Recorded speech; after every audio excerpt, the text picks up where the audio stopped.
Ça va? Alors, nous allons démarrer cette conférence, il est à peu près l'heure. Bienvenue à chacun et chacune pour ce temps sur la numérologie créative, avec un thème qui est « Donner du sens à sa vie ».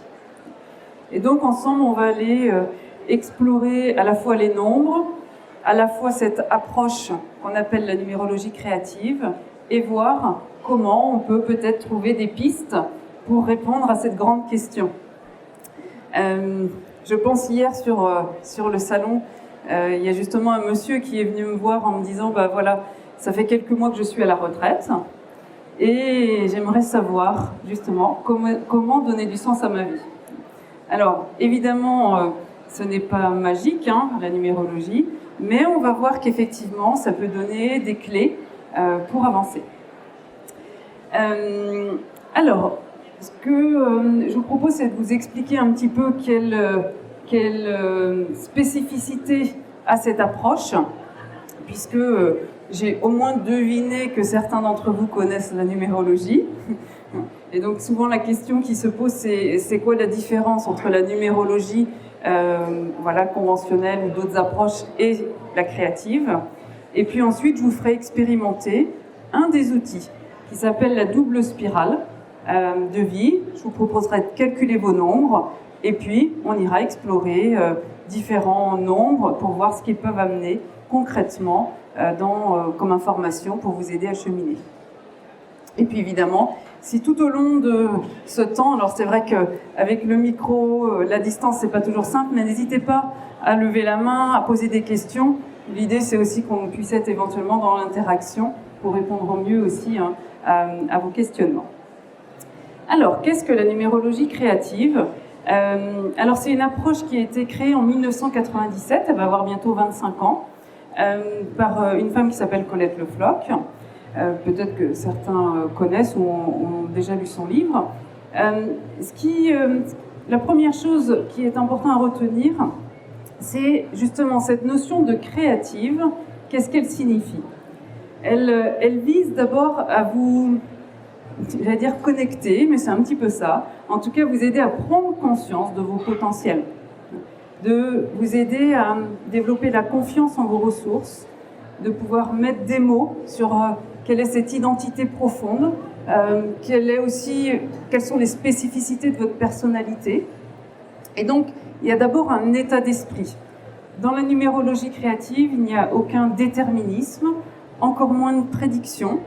Il n'y a pas ni de bons ni de mauvais nombres, mais on va voir que dans chaque nombre, il va y avoir à la fois des très belles qualités, et puis l'excès des qualités qui, dans certains contextes, peut devenir, entre guillemets, des défauts. Et dans cette approche, il y a des outils spécifiques qui ont été créés. Donc je vais vous en présenter un aujourd'hui. À la conférence d'hier, ou ceux qui seront là demain, je présenterai le cycle d'accomplissement, qui est un autre outil.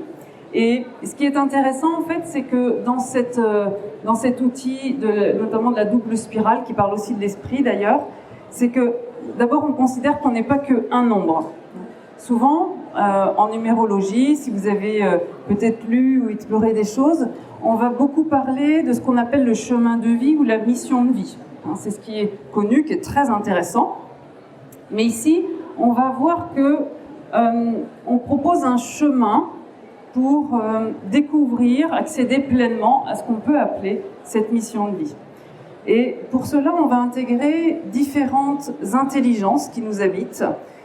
Et puis, comme ça va me permettre aussi d'expliquer la notion de donner du sens, ou de trouver le sens. Il y a d'abord l'intelligence physique instinctive, l'intelligence émotionnelle et relationnelle, l'intelligence mentale, l'intelligence spirituelle et enfin la mission de vie. Et donc, ça fait partie, on va dire, de l'originalité de cette méthode, c'est qu'on va prendre en compte ces différentes intelligences et à chaque étape, on va voir qu'un nombre va nous permettre de décoder, de comprendre quelle est la tonalité justement de notre intelligence instinctive, de notre intelligence émotionnelle, etc. etc. Okay ? Donc on va aller un petit peu explorer tout ça. Alors, avant d'entrer un petit peu plus dans le vif du sujet, de vous faire calculer, etc., en 2 mots, peut-être qui je suis, puisque je suis devant vous pendant une petite heure. Donc je m'appelle, mais ça vous l'avez repéré, je pense, Laurence Thiévin. J'accompagne avec la numérologie créative depuis une dizaine d'années maintenant, et je forme à la pratique depuis 2014. Donc, à travers aussi ce temps avec vous, ce sera aussi avec plaisir de partager mon expérience, qui peut être à la fois la mienne, puisque j'ai le plaisir de rencontrer beaucoup de personnes sur le stand, et moi aussi j'ai eu envie, besoin de donner du sens à ma vie, qui s'est traduit pour moi par un changement de parcours professionnel, puisqu'il y a 10 ans j'étais fonctionnaire enseignante dans l'éducation nationale, métier que j'ai pratiqué avec joie, et en même temps, à un moment donné, il n'y avait plus de sens pendant 10 ans. Et j'ai fait le choix pour justement aller davantage vers moi-même, d'ouvrir une nouvelle étape de vie. Alors, ça c'est mon parcours, et en même temps, paradoxalement, dans mon discours, souvent j'amène les personnes qui sont en quête de sens à d'abord essayer de voir si elles ne peuvent pas retrouver du sens là où elles sont. Parce que je pense qu'il n'y a pas d'injonction forcément à changer. Des fois, oui, c'est l'heure de changer et on va accompagner ce changement. Mais très souvent, en changeant notre regard sur la situation, que ce soit au niveau professionnel, c'est beaucoup de questions professionnelles, mais ça peut être aussi au niveau personnel, eh bien, ça va nous permettre d'aborder les choses sous un autre angle et du coup, petit à petit, ajuster les choses. Et juste pour partager aussi quelque chose avec quelqu'un qui est passé sur le stand, une dame qui elle, a utilisé un autre outil que je connais aussi et qui est aussi très intéressant, qui est l'énéagramme, et qui partageait le fait que quand elle a appris à se connaître à travers cet outil, eh bien en fait ça lui a permis, elle dit, j'ai pas divorcé du coup, parce que j'ai compris non seulement mon fonctionnement, ce qui était important pour moi, ce qui donnait du sens à ma vie, mais j'ai aussi compris que mon mari fonctionnait très très différemment de moi, et du coup ça nous a permis de nous rencontrer, d'échanger différemment. Et ça c'est vrai dans la vie personnelle, mais c'est vrai aussi avec des collègues, et donc on peut tout à fait l'appliquer aussi dans des sphères beaucoup plus concrètes et pragmatiques.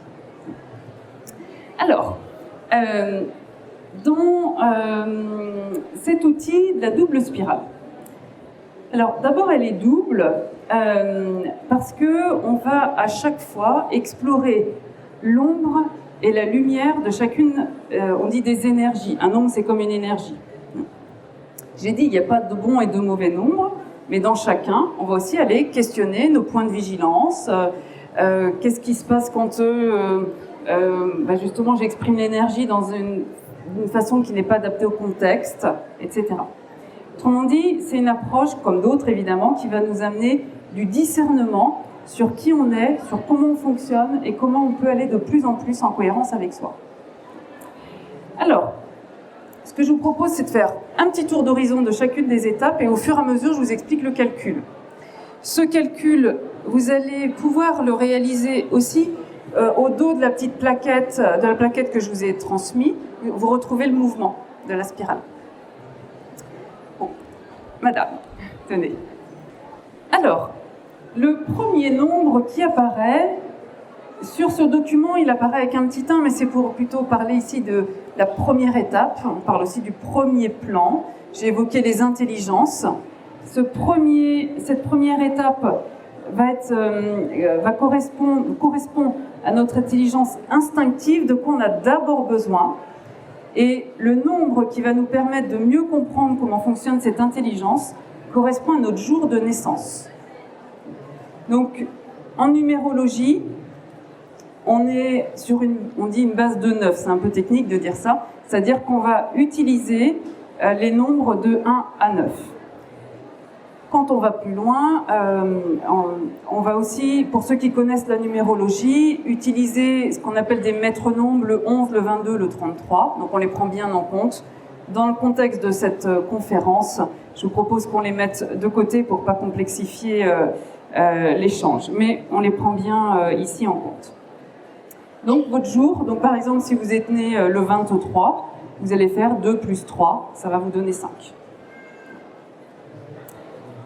Donc ici, on dit je regarde ce qui est différent de moi sur ici ce document, c'est-à-dire de quoi j'ai d'abord besoin. Ça c'est très intéressant quand on est dans une dynamique de quête de sens, c'est-à-dire comment je vais respecter mes besoins pragmatiques, concrets.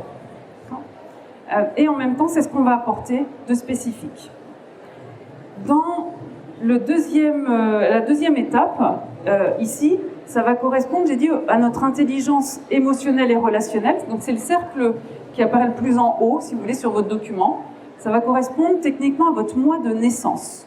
Donc le nombre qui vient de votre mois de naissance, eh bien, va nous permettre de mieux comprendre ce que vous apportez de spécifique dans le plan relationnel, mais aussi dans la relation à vous-même. Ça va ? Donc, plan physique, concret, puis relation à l'autre. Si on continue, on arrive sur le plan mental. Donc, techniquement, le nombre correspond à l'addition du jour et du mois de naissance. Et de la même façon, vous allez réduire pour arriver à un nombre de 1 à 9. Qu'est-ce que ça veut dire, ce plan mental ? Ça va symboliser, ou en tout cas, ça va nous permettre de comprendre à la fois comment vous fonctionnez sur cette sphère-là, et on ne fonctionne pas tous pareil. Certains vont avoir, par exemple, un mental très rapide, d'autres très structuré, d'autres, ils ont besoin de faire du lien, ça peut être très imaginatif. Et donc, là aussi, on va essayer de comprendre ce qui se joue ici. Si je fais toujours le lien avec notre sujet du sens, ce mental, il va nous permettre de mettre en place des projets. C'est celui-là c'est aussi ces 3 premières énergies, elles vont nous permettre de matérialiser, notre activité, par exemple, professionnelle, atteindre un certain nombre d'objectifs, sans doute trouver un certain équilibre. Alors j'espère que vous avez tous vécu ça, en tout cas à un moment donné. Et puis qu'est-ce qu'on observe aujourd'hui, alors de manière amplifiée en ce moment collectivement, c'est que ça ne suffit plus. Avoir un travail dans lequel on gagne correctement sa vie, qui permet d'avoir un confort, peut-être de pouvoir partir en vacances, et puis une maison confortable, c'est plus suffisant. Et en fait, ce qui est très intéressant dans ce qui se passe en ce moment, parce que c'est des besoins qui sont de plus en plus identifiés, ils sont là depuis tout le temps en réalité, mais ils sont de plus en plus exprimés, c'est que ça correspond aussi à un mouvement d'évolution de notre conscience. C'est-à-dire que là, on est dans les 3 premières étapes de la spirale. Et qu'est-ce qu'on voit dans le mouvement de la spirale ? C'est qu'à un moment, la spirale, elle change de sens. C'est la 4e étape. Et dans ce mouvement de changer de sens, eh bien, c'est à la fois un mouvement de retour vers soi. Alors, les périodes comme le confinement, pour certains en tout cas, nous ont un peu obligés à ralentir et à revenir vers soi. Donc, c'est un moment où il s'agit de prendre de la hauteur sur sa vie. Quand on prend de la hauteur sur sa vie, eh bien, c'est aussi l'opportunité de mieux comprendre comment on fonctionne. Et surtout, d'accepter qui l'on est. Et ce qui est très intéressant, à mon sens, c'est que le fait de prendre le temps de mieux sentir qui on est, d'accepter toutes nos facettes, eh bien, ça va naturellement nous ouvrir sur l'extérieur. Et c'est là, en fait, où on va trouver, pour chacun, la quête de sens. Donc, ça va aussi nous donner des clés, ici, sur qu'est-ce qui nourrit ce sens. Autrement dit, à un moment donné, quand je dis d'avoir un certain confort, ou pas d'ailleurs, mais bon, dans notre vie, ça ne suffit plus, c'est que cette quête de sens, elle ouvre au besoin de contribuer à quelque chose de plus grand que soi. Et dans ma vision, d'être dans une démarche de connaissance de soi, la connaissance de soi n'est pas un but en soi, c'est un moyen. C'est-à-dire qu'il s'agit à la fois, bien sûr, de se connecter à soi, sinon on ne peut pas se connecter pleinement aux autres, mais c'est un moyen d'aller de plus en plus vers le collectif et de sentir qu'on peut apporter quelque chose voilà, dans une sphère plus vaste. Et ce quelque chose, ce n'est pas des grandes choses. Dans ma vision, qu'est-ce qu'on apporte? C'est nous-mêmes, notre énergie. Et ce n'est pas forcément des grandes choses extérieures, mais ça va être beaucoup plus subtil. Et c'est ça qui, à un moment donné, nous donne ce goût à la fois de s'accomplir, mais de sentir que voilà, il y a quelque chose qui va venir contribuer à, on verra, justement, en fonction du nombre. Certains vont amener de la joie, peut-être que d'autres, c'est des nouveaux types de fonctionnement ou des nouvelles organisations, etc., etc. Techniquement, ici, c'est votre année de naissance. Alors, l'année de naissance, c'est 4 chiffres. Donc, vous additionnez bien, par exemple, 1968, 1, plus 9, plus 6, plus 8, et vous réduisez pour arriver à un chiffre. Pour autant, si petit à petit vous observez, vous allez vous rendre compte que vous l'avez manifesté de très nombreuses façons à des moments différents de votre vie. Sauf que vous n'aviez pas forcément conscience que ça correspondait justement à ce cœur du cœur, à cette énergie qui crée une forme de cohésion à l'intérieur de vous. Et ici, le cheminement ou l'accompagnement vise à mettre des mots, justement, pour être plus conscient de qui vous êtes, pour mettre en cohérence, du mieux possible, votre vie. Ça va? Est-ce que vous avez tous réussi à faire vos calculs? Oui, super. Alors, ce que je vous propose pour amener un peu plus de concret peut-être, et puis de voir comment ça peut se manifester, c'est de prendre un exemple un premier exemple en tout cas, parmi vous, et puis à travers les exemples, on va pouvoir en faire peut-être quelques-uns, eh bien je vais élargir le propos pour parler des différents nombres. D'accord ? Qui aurait envie? Madame. C'est très bien, c'est parfait, c'est parfait.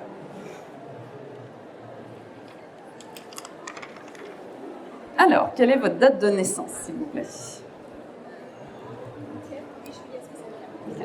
Donc, Madame est née le 8 juillet 1964. Donc, le premier nombre du 8. Le deuxième juillet, c'est le 7e mois de l'année. 7. Ensuite, le troisième nombre, le plan mental, c'est l'addition des deux premiers. 8 et 7, 15, ça fait 6. 1964, quand on additionne tout, ça fait 2. C'est bon? Et enfin, le dernier nombre, c'est l'addition du jour, du mois et de l'année de naissance. Et pour Madame, ça va faire 8. C'est ça? Ça correspond à vos calculs? Ah oui, vous n'avez pas fait le dernier. Alors, ici, déjà, ce qu'on peut observer, c'est que on a 2 fois l'énergie 8. Alors ça, c'est une question, je réponds à une question qui pourrait éventuellement être posée. C'est quand on a plusieurs fois le même nombre, qu'est-ce que ça fait, en quelque sorte? Eh bien, ça renforce le talent potentiel qui est là. Et en même temps, eh bien, on peut être aussi plus sensible à l'ombre. Tout simplement. Pour précision, qu'est-ce que j'entends par talent? Un talent, c'est ce qui est naturel pour soi. C'est ce que l'on va offrir, on pourrait presque dire sans effort. C'est pour ça que très souvent, on ne les voit pas, nos talents. Parce que c'est tellement naturel que on a l'impression que c'est vrai pour tout le monde, que tout le monde sait faire. Ça pose d'ailleurs problème, notamment en famille ou au travail. C'est que on croit que, par exemple, le 8, potentiellement, je donne des généralités, puis vous me direz si ça vous parle. Le 8, il y a beaucoup d'énergie. Potentiellement, ici, sur un plan concret, il peut y avoir une certaine force de travail. En tout cas, une capacité à faire plusieurs choses, à répondre à des demandes, à des sollicitations. Ça vous parle ou pas? Ouais. Ça dépend des choix, bien sûr. Ça fait. Et juste pour montrer un exemple, en tout cas, de quand on ne voit pas notre qualité, c'est que si nous, on est habitué à... pour certains, je donne des images un peu caricaturales, volontairement, mais c'est juste pour vous montrer. Le 8 peut être un peu Wonder Woman. Donc je peux être à la fois dans l'intendance de la maison, gérer des dossiers au travail, en même temps être sur un autre projet, etc. Quand on n'a pas repéré que c'est notre qualité à nous, on va attendre ça de tout le monde. Donc on peut éventuellement ne pas comprendre que les autres vont pas aussi vite que nous. Le 7, il a besoin de profondeur, il a besoin de sens. Si on le transpose au plan relationnel, eh bien, il y a besoin aussi de relations, de qualité, ici, il faudrait pas... Enfin, je voudrais pas, en traduisant les noms, vous paraître déterministe, hein, mais souvent, ce qu'on trouve ici, c'est que si c'est juste pour parler de la pluie et du beau temps tout le temps, ça fonctionne pas? Non. Donc, ici, il peut y avoir... Le 7, il est perfectionniste, ça, c'est son ombre, donc il doit veiller aussi à cette dimension-là. Et quand on agit sur le plan de la relation, ça peut être à des moments dans l'ombre, je ne me sens pas à la hauteur par rapport à l'autre, par exemple. Et dans la lumière, c'est une très grande capacité à aller dans des échanges de qualité, d'aider l'autre aussi à comprendre certaines choses. Et en même temps, c'est un peu comme si on n'avait pas forcément besoin de multiples relations, mais plutôt des relations choisies, peut-être un peu sélectives par moment. Ça vous parle? Ok. Et donc, déjà, si on met les deux en lien, dans l'idée de trouver, de trouver ce sens, en quelque sorte, à la fois, par exemple, nouveaux objectifs, et ensuite, par exemple, ces objectifs, quel sens ils ont pour moi, et peut-être comment je peux échanger avec d'autres personnes pour approfondir. Et ensuite, on va aller sur le plan mental. Plan mental 6, donc le nombre 6, ça parle beaucoup d'engagement. Donc si vous avez le 6, par exemple, sur un autre endroit de votre spirale, voilà, je vous explique de manière générale, puis après je vais vous expliquer comment on va l'aborder ici spécifiquement. J'ai dit, première idée, engagement. Dans le cheminement du 6, c'est d'apprendre à faire des choix de cœur. C'est très important. Pourquoi ? Parce que le 6, c'est une énergie qui va prendre soin de son environnement. Et en prenant soin de son environnement, c'est à la fois une qualité, mais ça va être aussi un point de vigilance. Pourquoi ? Parce que c'est une énergie qui va rapidement prendre en compte les proches. Si je fais un choix, quelles conséquences ça va avoir pour mes proches, pour les personnes que j'apprécie ? Est-ce que ça va les déséquilibrer ? Est-ce que voilà, ça va être compliqué, etc. Sauf que c'est comme si l'énergie, au lieu d'être centrée dans le cœur, le choix va se faire par rapport aux autres et pas par rapport à soi. Et c'est là où on va entrer dans l'ombre du 6, qui peut être un ressenti à un moment donné de choix trop pragmatique, voire, si on tire le fil, des sensations des fois de choix de sacrifice. Sauf que autour de vous, personne ne vous a rien demandé. La plupart du temps, c'est pas toujours vrai. C'est-à-dire que on fait ces projections-là par rapport à qui on est. Et là encore, que ce soit la famille, c'est un sens de la famille en fait. Mais le sens de la famille se transpose au niveau professionnel avec le sens de l'équipe. Et donc, c'est à la fois une très grande qualité pour créer de la cohésion dans une équipe, et en même temps, de sentir, l'important, ça va être de trouver l'équilibre entre ce qu'on donne dans une équipe, dans notre famille, et ce qu'on reçoit. Et dès que vous allez trouver cet équilibre, vous allez sentir, vous allez activer cette capacité à suivre vos choix de cœur, trouver des solutions concrètes pour que les choses se mettent en place dans le respect de chacun. Pour ceux qui ont du 6, est-ce qu'il y a des choses qui vous parlent ? Ouais ? Ça parle beaucoup d'amour, hein, le 6. Hein. Ça parle aussi beaucoup du beau, de s'émerveiller, d'aider aussi. Hein, c'est le sens du service, du soin aussi. Hein, donc, du coup, j'en profite pour aussi vous traduire aussi certaines facettes. Vous voyez, dans ce que j'essaye en tout cas de vous montrer, différentes facettes des nombres, dans la lumière comme dans l'ombre. Fondamentalement, l'ombre n'est pas négative. D'accord ? On passe tous par des moments, par exemple, du 6, il va se sentir déséquilibré, il va sentir la disharmonie. Mais c'est aussi grâce à ces sentis, à un moment donné, qu'on va avoir l'énergie pour réajuster les choses. Donc c'est pas négatif. L'idée, c'est de pas y rester. Ensuite, on n'enferme jamais un nombre dans un métier, une activité. Donc en numérologie créative, vous n'entendrez normalement, en tout cas de ma part non, et j'espère tous les praticiens non plus, jamais dire vous avez tel nom, donc vous devez faire ceci ou cela. Hop. Et ici, qu'est-ce qu'il s'agit d'offrir avec ce plan spirituel avec cette tonalité 2, d'offrir de la paix, de la sérénité. Ça peut être l'énergie de la médiation, ça peut être l'énergie de l'accompagnement, ça peut être... il est question comme possible... En tout cas, il y a une très grande sensibilité au lien à l'autre, comme une nouvelle façon d'être en relation avec les autres. Et donc, vous voyez, c'est une énergie qui vibre à l'intérieur de soi.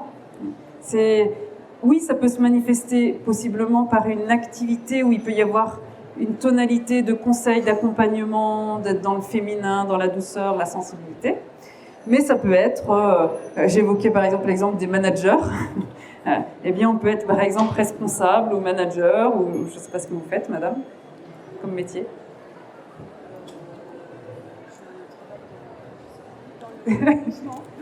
Dans le logement, ok. Eh ben, ok, ben, ça peut être toute la sphère d'accompagnement par exemple.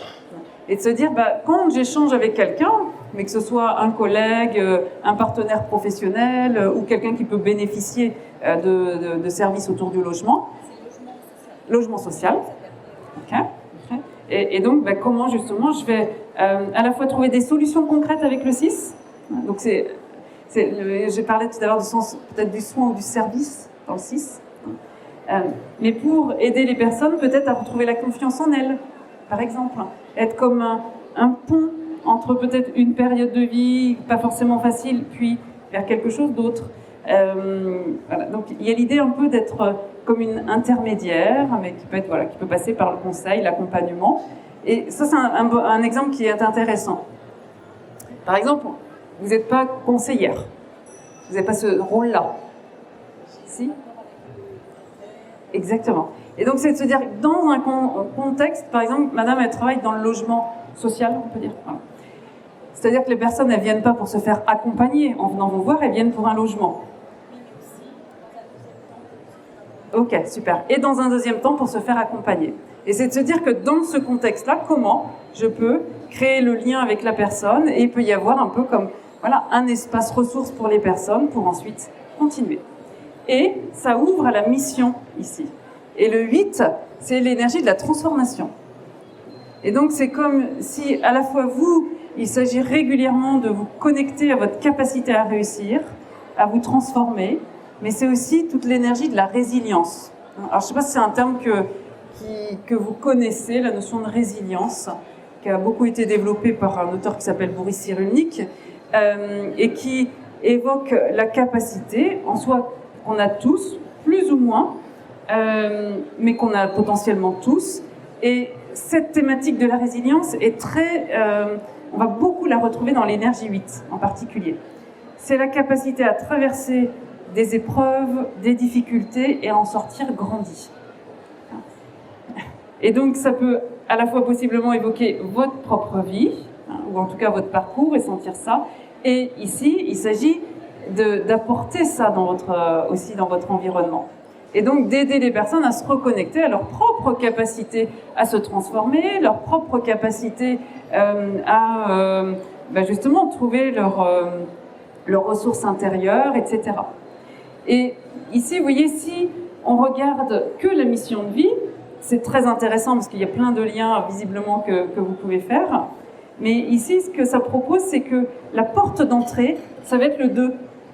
C'est le fait d'être, par exemple, dans un accompagnement qui a ce nom-là ou pas, d'être en lien avec l'autre, qui veut ouvrir pleinement la porte de cette puissance. Et avant le 2, de sentir peut-être qu'on fait partie d'une équipe, d'un projet qui apporte du soin aux autres, etc. Et encore avant que ça fasse sens pour vous, et de vous donner ici vos propres objectifs et sentir que ça avance. Et donc, ça va? Ça vous parle? Ok. Ok, alors je reprends, puisque là, les personnes ne vous entendent pas. Madame dit, j'ai besoin des autres pour m'épanouir. Alors moi, je prends, parce que symboliquement, les autres, c'est très énergie 2, et l'étape de l'épanouissement, c'est ici. L'année prochaine, il y en aura un qui sera édité beaucoup plus approfondi, mais dans ce petit guide pratique, vous allez déjà retrouver la traduction de tous les nombres. Il n'est pas en vente, il est épuisé. Par contre, je peux vous l'envoyer gratuitement en PDF pour que vous puissiez commencer à lire et de voir dans l'ombre et dans la lumière de chaque nombre. Et puis voilà, commencer déjà par vous-même à cheminer. Et pour ceux qui sont intéressés, je vous fais passer dès maintenant, parce que sinon ça n'aura pas le temps d'aller jusqu'au fond de la salle. Hop, il y a 2 feuilles. Tenez. Merci. Alors, est-ce que dans le 8, ça vous a parlé, madame? Oui? Donc en tout cas, ici, c'est aussi relié au corps, l'intelligence instinctive. Donc c'est très important, si je me mets un peu en mode conseil, d'être dans l'écoute du corps. C'est-à-dire que c'est une énergie qui fonctionne beaucoup, un peu c'est une image on-off. C'est-à-dire qu'il peut y avoir beaucoup d'énergie disponible, et puis voilà, on peut faire plein de choses, et puis à un autre moment, il n'y a plus rien. Ça vous parle, visiblement? Ok. Et donc il y a beaucoup d'intensité, en fait, dans cette énergie-là. Et donc c'est justement être vraiment à l'écoute des signaux avant-coureurs qui évoquent une fatigue, pour le coup, physique. Si vous avez du 8 ailleurs, par exemple du 8 sur le plan mental, ce serait plus une fatigue mentale. Et donc c'est en écoutant ces signaux avant-coureurs, que vous allez pouvoir ajuster les choses. Et c'est là où, vous voyez, on fait des éclairages avec les nombres. Et donc, quand on est dans une démarche d'accompagnement, eh bien, il y a ce qui se dit, ce qui se pose comme besoin, comme questionnement à un moment donné. Mais en fait, tout au long de notre vie, on peut revenir sur nos nombres. Ça va nous donner des éclairages complémentaires. Et eh bien, un moment, c'est pas forcément un sujet qui nous interpelle, un autre moment, oui. Et donc, on va essayer de voir comment vous pouvez trouver des solutions très concrètes pour ajuster. Ici, le nombre qu'on n'a pas encore eu, c'est le 1. Donc là, si je suis plus générale sur l'énergie 1, le 1, c'est un nombre qui évoque la capacité, dans la lumière, à se positionner, à agir, à avancer, à prendre sa place. Donc c'est une énergie qui pousse à aller de l'avant. On parle de l'énergie du pionnier, qui fait que, qu'est-ce qui se passe dans l'ombre? Il peut aller trop vite. Soit il est déjà parti, mais il n'a pas regardé en arrière, et s'il vit avec d'autres personnes, il n'a pas forcément vu que, éventuellement, les personnes sont encore à l'état de la réflexion, alors que lui, il est déjà passé à l'action. Donc c'est une énergie rapide qu'il s'agit aussi petit à petit d'intégrer, c'est-à-dire l'enjeu c'est avec le 1, comment je peux garder cette dynamique, puisqu'il ne s'agit pas de vous changer, pas du tout, c'est justement d'être pleinement vous-même, c'est ce que vous allez amener, c'est une capacité à impulser, à donner une dynamique, donc ça c'est super, c'est un vrai talent, et en même temps prendre en compte le contexte dans lequel on est. Ce qui peut aussi freiner le 1 dans cette capacité à avancer, c'est des questionnements. Dans tous les nombres, il y a un certain nombre de croyances limitantes. Et c'est en traversant ces croyances qu'en même temps, on va être de plus en plus aligné avec soi. Que dit le 1 ? Suis-je légitime ? Quelle est ma place ? Quelle est la direction à prendre ? Certains, c'est assez fréquent dans ce que j'observe, c'est la croyance qu'il y a un chemin qui serait le bon. Alors, il n'y a pas intérêt à se tromper de chemin. Donc, il peut y avoir une pression comme ça, mais comme des exigences intérieures d'un seul coup, parce qu'il y a une croyance sous-jacente qui n'a pas forcément été repérée. Le 1, il a besoin d'exister. Et donc, quand on vient petit à petit mettre des mots sur les croyances, bien sûr, qui résonnent par rapport à un contexte, à un moment précis, eh bien, ça va nous rendre aussi plus libres. Par exemple, j'ai pas de place. Je me souviens d'un exemple d'accompagnement où la personne me dit « Ah bah oui, ça c'est sûr, ça me parle vraiment. Puis de toute façon, c'est pas une croyance, c'est une vérité, puisque là, il vient d'avoir un nouvel organigramme dans mon service, et je ne suis pas sur l'organigramme. Donc ça prouve bien que ça se répète à chaque fois, et de toute façon, à chaque fois, c'est pareil, j'ai pas de place. Et bien sûr, on peut se dire, ben oui, effectivement, en fait, non, c'est pas une croyance, c'est une vérité. Et pourtant, si. C'est-à-dire que le regard que la personne va porter sur cette situation va être, j'ai pas de place. Or, en fait, au final, c'était pas ça, c'était plutôt justement d'avoir une place un peu pion libre pour pouvoir être plutôt en transversal et d'avoir un rôle spécifique. D'accord ? Et donc, c'est tous ces éléments-là qui vont petit à petit nous permettre d'avancer. Et le 1, il a besoin d'autonomie. Et donc, si je suis dans un rôle personnel ou professionnel où j'ai pas suffisamment d'autonomie, ça peut devenir compliqué. Et donc, quand on a l'impression des fois que notre travail n'a plus de sens, quelquefois c'est un élément de soi, un bout de soi, qui, comme trop contracté, qui n'est plus nourri. Et donc, quand c'est repéré, eh bien, on va pouvoir se dire, bah, ok, si ça, effectivement, je sens que c'est vraiment l'élément fondamental qui me fait dire que je dois changer de travail, eh bien, c'est peut-être là où on va se dire, mais en fait, peut-être que je peux être force de proposition, peut-être que je peux aller sur un autre poste, peut-être que je peux faire une demande explicite d'avoir plus d'autonomie dans ma fonction. D'accord ? Et c'est là où vous devenez, encore une fois, créateur de votre propre cheminement. D'accord ? Dans la relation à l'autre, ici, plus spécifiquement, il est question clairement d'apprendre à prendre sa place et à se positionner avec justesse. On pourrait dire, ah ben, la personne, elle a ce nombre, donc elle sait faire. Ah, mais c'est pas si simple que ça. D'accord ? C'est-à-dire que vous pouvez potentiellement être très doué pour aider les autres à se positionner ou à prendre leur place. Mais vous savez, la fameuse expression « le cordier qui est le plus mal chaussé », eh bien, même si on peut être très doué pour apporter cette énergie-là aux autres ou les aider justement à faire un pas dans ce sens-là, intérieurement, ça peut être tout un cheminement pour l'incarner soi-même. D'accord ? Et en même temps, c'est grâce à ça que c'est un talent. C'est-à-dire qu'on peut percevoir à quel point, dans notre intériorité, ça va nous demander de l'effort, voilà, le fait de traverser l'ombre, on va être d'autant plus dans la bienveillance, on va d'autant plus comprendre la difficulté que certaines personnes ont à oser et à se positionner. Donc, vous êtes effectivement d'autant plus doué pour amener les personnes à aller sur ce chemin-là.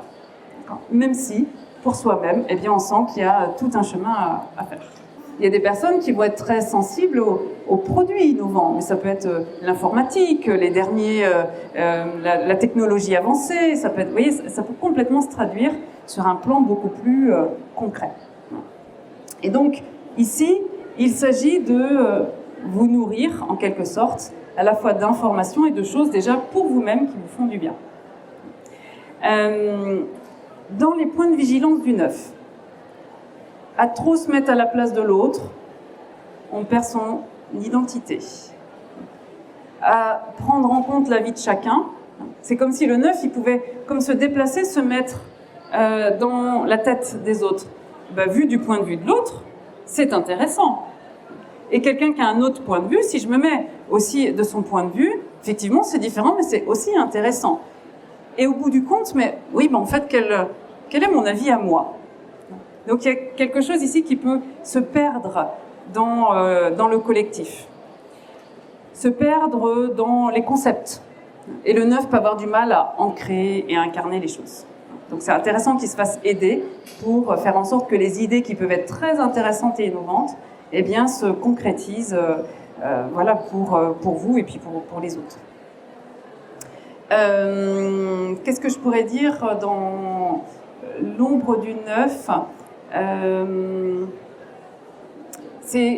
J'ai dit une très belle énergie pour accompagner, à condition qu'on garde son axe intérieur en quelque sorte, parce que c'est comme si le 9 il pouvait déjà anticiper les besoins des autres et y répondre avant qu'on lui ait demandé quoi que ce soit. Et du coup, il peut se sentir à un moment donné vidé. Et en même temps, l'énergie 9 en tant que telle, je dis bien l'énergie, je ne parle pas de vous puisque je ne vous connais pas, mais c'est une énergie qui a peur du vide. Et donc on va éviter le vide. Éviter le vide, ça veut dire quoi sur le plan de la tête? J'ai un projet, c'est une énergie qui a besoin d'être en projet. Eh bien, si je commence à sentir la fin d'un projet, hop, je peux être déjà reparti sur autre chose. Surtout pas de vie. Et donc il y a un grand apprentissage dans cette énergie à justement traverser des phases qu'on appelle vides, mais en fait qui sont pleins de nouveau. Et donc si on est toujours rempli, eh bien on laisse pas de place pour faire émerger des idées qui peuvent justement être innovantes, adaptées pour soi et encore une fois pour les autres. Donc ça c'est un point important. Et puis notamment là avec la mission de vie, parce que la mission de vie elle est quand même voilà, elle rayonne, elle crée cette cohésion de fond globale. En fait, le paradoxe, c'est qu'à vouloir aider, le 9, il peut chercher à protéger. Le 9, vous entendez, c'est un œuf, donc ça peut être un œuf, un projet, mais ça peut être aussi protéger quelqu'un. Eh bien, à trop protéger, des fois, on étouffe. Et donc, c'est accepter que l'autre puisse aussi traverser des phases de vide pour se connecter lui-même à ses solutions. Et on dit ici, c'est une très belle énergie de sage-femme, en quelque sorte, d'aider l'autre à accoucher de ses projets, à accoucher de lui-même. Et pour ça, il faut laisser de l'espace. D'accord ? Et donc, quand il y a cette juste distance, il y a vraiment tout le talent qui peut se déployer. Et puis, peut-être juste un point aussi, ce qu'on peut parfois faire avec excellence dans un domaine, par exemple dans sa sphère professionnelle. Voilà, on sent que là, il y a quelque chose de fluide, on est à la juste distance, on est dans des projets, on aide les autres aussi à amener les leurs, etc. Et puis, on va se retrouver dans notre sphère personnelle. Et là, ce qu'on sait si bien faire, on a l'impression de glisser, en quelque sorte, sur des mécanismes qui nous renvoient à quelque chose d'un peu plus limitant. On a l'impression, du coup, de plus savoir faire. Donc là aussi, l'accompagnement, il sert à ça, à repérer toutes les zones où c'est fluide, où on sait manifester nos talents, où on sait faire, et de voir comment on peut les transposer dans un autre secteur ou dans un autre projet, de façon à ce que, quelque part, on capitalise, on gagne du temps et qu'il y ait quelque chose de plus en plus créatif et aligné avec soi.